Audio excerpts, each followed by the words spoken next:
Bismillahirrahmanirrahim. Allahumma salli ala Muhammadin wa ali Muhammad. Al-Quran ini sebagai jamuan ilahi. Kita dikatakan sebagai tetamu Allah Subhanahu wa ta'ala. Jelas dibedakan. Allah perlakukan hamba-hambanya kita di bulan yang lain dengan di bulan Ramadan ini, jelas dibedakan. Tuan rumah bulan Ramadan ini ya Allah Subhanahu wa ta'ala. Nah, apa yang Allah hidangkan di sini? Menurut surat tadi Al-Baqarah ayat 185, dan juga menurut khutbah Rasulullah Shallallahu Alaihi Wasallam yang telah saya sampaikan tadi, jamuan ilahi di sini adalah Al-Quran. Firman-firman Allah Subhanahu wa ta'ala. Dikatakan Al-Quran itu untuk apa?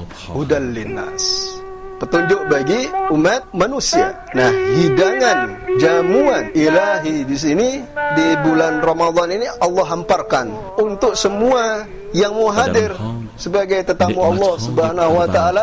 Jamuannya adalah yang lebih baik dari jamuan yang hubungannya dengan perut, dengan materi. Lebih baik, jauh lebih baik dari itu, yaitu Al-Quran. Makanannya adalah makanan spiritual. Kita tidak cukup dengan makanan-makanan material yang kita makan mulai dari mulut, dicerna sampai ke lambung, lalu menjadi darah daging dan sisanya terbuang. Jauh lebih dari itu nilainya, hubungannya dengan keselamatan kita, hubungannya dengan hidayah dalam menjalani kehidupan ini. Bahwa Al-Quran ini isinya semuanya adalah hidayah bagi umat manusia. Di situ terdapat penjelasan-penjelasan sebagai hidayah bagi manusia, dan juga di dalamnya ada membedakan dua jalan. Jalan yang alladzina an'amta alaihim dan jalan adh-dhalim. Di sini sebuah riwayat dari Imam Baqir alaihissalam di kitab Al-Kafi juz 2 halaman 630.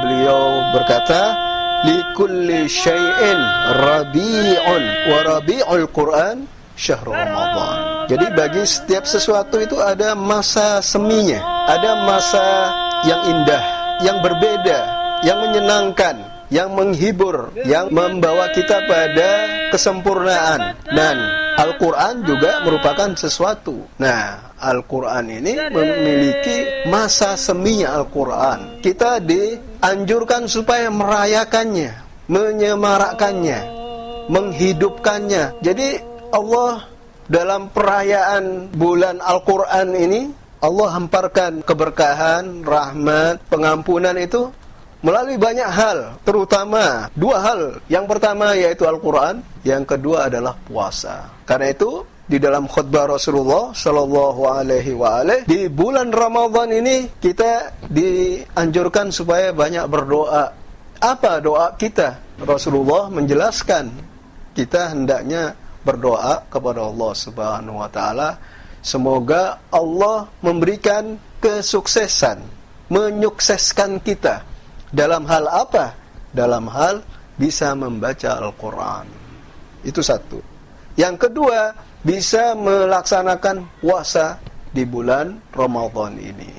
Membaca Al-Quran ada tingkatan-tingkatannya. Dalam melaksanakan puasa itu juga ada tingkatan-tingkatannya. Sesuai makrifat seseorang, sesuai nilai niat seseorang di dalam membaca Al-Quran dan di dalam melaksanakan puasa ini. Jadi bulan Ramadan di sini adalah musim seminya Al-Quran. Kita bulan Ramadan ini kita melihat alhamdulillah banyak suara-suara Al-Quran tadarus di mana-mana.